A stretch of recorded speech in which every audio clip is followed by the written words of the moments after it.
우리 13명은 10월 14일에 출발하여 21일 아침 도착할 때까지 모두 6일 동안 라오스에서 사역을 감당했습니다. 화요일 낮 비엔티엔에 도착하자마자 국수 한 그릇 먹고 장기선 선교사님의 선교센터로 갔습니다. 녹슨 곳 페인트 칠도 하고 풀베기도 하며 해질 때까지 작업을 했습니다. 저녁을 먹고 호텔에 간 우리는 바로 내일 있을 남얌 초등학교로 가지고 갈 물건들을 정리하며 사역 준비를 했습니다. 우리의 밤은 늘 이랬습니다. 오늘 사역의 나눔, 내일 사역 준비. 처음으로 간 곳은 남얌 초등학교입니다. 남얌 마을은 라오스 소수민족인 몽족 마을입니다. 선교사님이 이 마을에 처음 왔을 때는 교실 3개밖에 없는 작은 학교였다고 합니다. 프랑스 사람들이 세워준 건물인데 하나는 교무실, 하나는 도서관, 하나는 학생들이 공부하는 교실로 쓰였다고 합니다. 관리는 안 돼서 너무 지저분했고 일부 다처제를 비롯한 몽족 특유의 관습이 짙어서 쉽지 않은 지역이었다고 합니다. 그곳에 장기선 선교사님이 섬기는 하나봉사회가 학교 교실을 지어주고 이 모양 저 모양으로 섬기며 10년 만에 지금의 모습을 갖추게 되었습니다. 또한 선교사님이 늘 기도하기를 이 마을 현지인 중에 믿는 사람이 생겨서 그를 통해 교회가 세워지기를 바랐습니다. 비전 트립을 가는 우리에게도 그렇게 기도 요청을 해주셨고요. 그런데 이번에 가서 학교 옆에 우뚝 솟은 십자가가 보였습니다. 그곳에 교회가 세워져 있었던 거죠. 남얌 초등학교 교장 선생님이 세운 교회라는데 선교사님도 이번에 처음 보았다고 합니다. 하나님께서 우리보다 먼저 그곳에 계셨고 일하고 있으셨습니다. 얼마나 감동이던지 절로 감사가 넘쳤습니다. 우리가 두 번째로 간 것은 폰팽 초등학교입니다. 남얌 초등학교가 소수민족의 학교였다면 폰팽 초등학교는 라오스 주 종족이 다니는 학교였습니다. 요즘 라오스 교육열이 워낙 높아서 공립학교 인원이 점점 줄어드는 추세라고 합니다. 폰팽도 그런 곳인데 6년 전에 선교사님이 이 마을에 왔을 때만 해도 우기가 되면 늘 침수가 되는 곳이어서 학생들이 물에 잠긴 교실에서 공부했다고 합니다. 그러니 아이들 학업 성취도는 오르지 않고 부모들은 이 학교로 아이들을 보내지 않게 되었다고 합니다. 그런데 몇몇 부모들이 이 문제를 극복하려고 교실에 물이 차지 않도록 털을 세우고 그 위에 교실을 세우려고 준비 중이었다고 합니다. 선교사님이 보고 마음에 쓰여 하나봉사회를 통해 교실을 지어줬다고 합니다. 그래서 지금은 모든 친구들이 다음 학년으로 진학하는 꽤 학업 성취도가 높은 학교로 변했습니다. 하지만 소수민족 사람들과 달리 마음에 완고함이 있어서 신앙을 받아들이는 건 좀 더디다고 합니다. 계속 기도해달라고 부탁하셨습니다. 폰팽에도 남얌과 같이 교회가 세워지기를요. 먼저 독일로 떠난 김만종 목사님 없이 우리의 마지막 날 사역은 임마누엘 센터가 있는 통뽕 마을 아이들을 만나는 것이었습니다.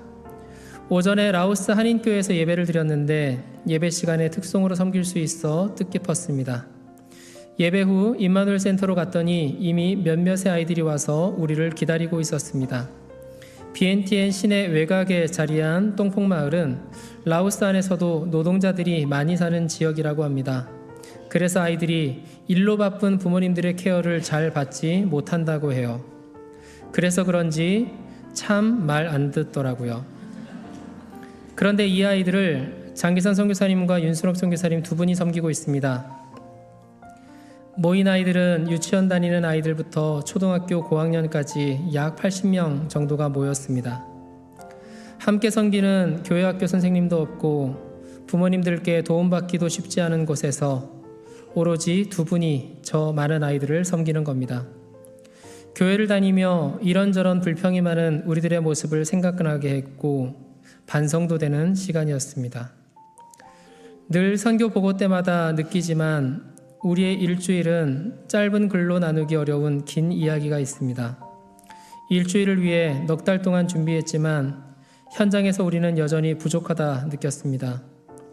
부족함을 느낄 때 하나님이 보인다지요. 감사했고 감동했고 그래서 우리가 있는 자리에서 하나님을 기억하며 살자 다짐했습니다. 함께 기도해 주시고 물질과 마음으로 섬겨주신 성도님들 감사합니다. 내년에는 또 다른 여러분들이 보냄받은 자가 되어서 또 다른 은혜를 경험할 수 있기를 바랍니다. 이상입니다. 올해는 신청하고 보니 아줌마 집사님들이 단 한 명도 없어 깜짝 놀랐다. 나는 외롭고 심심할 거라 생각했다. 그러나 비전 트립이란 다른 여행과 다름을 확실하게 알게 된 해이기도 하다. 작년에 이어 새로운 멤버들과 수개월 동안 나누고 준비하여 다시 다녀온 라오스는 많은 변화들이 있었고 하나님의 일하심을 우리에게 알게 해주셨다. 1년 사이 선교사님들은 많이 야유시고 조금 더 세월의 흔적들을 보이셨다.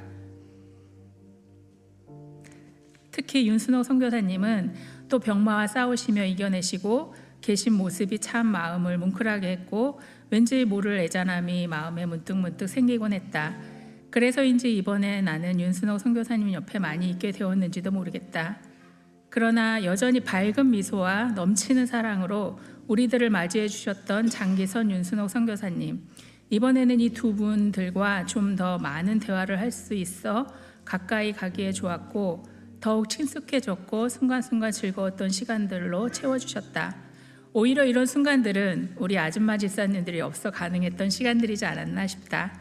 선교사님 두 분뿐만 아니라 우리 함께 가셨던 목사님들도 나를 많이 챙겨주셨고 항상 내가 생각했던 것보다 더 축복해 주시는 주님, 나는 우리 주님이 우리를 보고 계심이 참 든든할 때가 많다. 선교사님의 강의 시간에도 고개가 절로 숙여지는 순간이 있었다. 많이 배우고 깨닫고 하나님을 바라볼 수 있게 해주셨던 시간들 참 감사합니다. 지나가는 우리들의 말에도 가능하면 다 들어주시려 하고 함께 해주셨던 선교사님 두 분, 올해도 땀 흘린 만큼보다 더 크게 은혜 주셨던 시간들이다. 또 선교사님이 섬기고 계셨던 학교들의 변화들도 있었다. 남양초교에서는 한 선생님이 사진을 찍고 있는 나에게 오시더니 저 멀리 보이는 마을에 세워진 교회를 손가락으로 가리키며 자랑을 하시는 것이다. 나는 깜짝 놀랐다. 십자가가 또렷이 보이는 지붕의 교회를 내 눈으로 보고 있는 것이다. 하나님이 하시는 일은 이런 거구나. 정말 놀라울 뿐이었다. 불과 작년까지만 해도 파짜오 샌디, 좋으신 하나님을 크게 외치면 불안해했던 분위기였는데 어찌 이럴 수가 있는지 내 눈으로 보면서도 하나님의 일하심이 참 신기하고 놀라웠다. 또한 폼팽 축동학교에서는 작년에 마음에 품고 기도했던 쌈미라는 아이가 나를 보자마자 눈이 동그래져서 우리 서로 누구랄 것도 없이 꽉 껴안으며 알아본 사실에 나는 알 수 없는 벅참과 뭉클함, 감사가 말로 표현 못할 정도로 넘쳐올랐다. 라오스어를 모르니 부둥켜 안고 파짜오 샌디, 커이 학자오, 좋으신 하나님, 나는 너를 사랑해 라는 뜻입니다. 이런 말만 계속 되풀이하면서 정작 물어보고 싶은 말, 공부는 잘 되니? 교회 생활은 어때? 학교 생활은 어때? 예수님은 믿고 있니? 가족들은 어떠니? 이런 물어보고 싶은 것들이 너무 많았지만 파짜오, 학자오만 외칠 뿐이었다.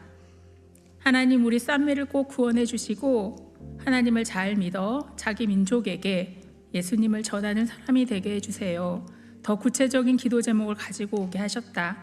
늘 우리와 동행했던 공산단들의 얼굴도 어찌 그리 순둥순둥해 보이는지, 교장 선생님, 모든 선생님들을 비롯해 이 모든 일들을 지켜보고 있던 공산당원들, 경찰들까지 모두 하나님을 믿고 구원받는 길이 더 가까워지기를 주님 이들을 선택하여 주시고 하나님을 믿을 수 있는 마음들이 되기를 긍휼을 베풀어 주소서, 불쌍히 여겨 주소서. 우리가 더 많이 지속적으로 기도하며 나아가야 함을 또한 깨닫게 해주셨다. 우리는 다만 어떤 상황에서도 하나님만 그냥 따라가면 되는구나, 그런 마음을 절실히 알게 하시며 다시 한번 말씀해 주시는 것 같았다.